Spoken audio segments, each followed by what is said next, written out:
Fan గుర్తుకే ఓట్లమ్మా.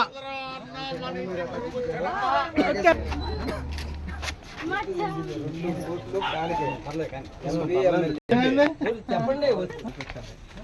మీకు అన్ని పథకాలు మళ్ళీ ఇంటికి తీసుకొచ్చి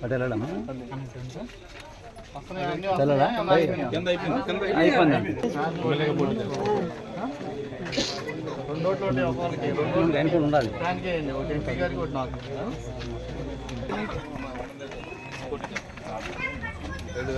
మమ్మల్ని గెలిపించండి. అన్ని పథకాలు మళ్ళీ ఇంటికి తీసుకొచ్చేస్తాం మా తల్లి.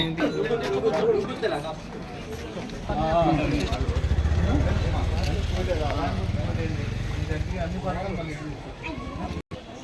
ఓకే బాగా మంచి జాబ్ పెట్టాలా. ఓటు వేయాలా ఫ్యాన్ గుర్తుకు ఓటేయాలి. అన్ని మమ్మల్ని గెలిపించాలి. అన్ని పథకాలు మళ్ళీ ఇంటికి తీసుకొచ్చేస్తాం. మీరు ఎక్కడికి వెళ్ళే పని లేదు. అన్నీ మీరు ఇచ్చి వాలంటీర్లు వచ్చేస్తారు తప్పకుండా. అమ్మా ఫ్యాన్ గుర్తుకు ఓటేయండి మర్చిపోకుండా.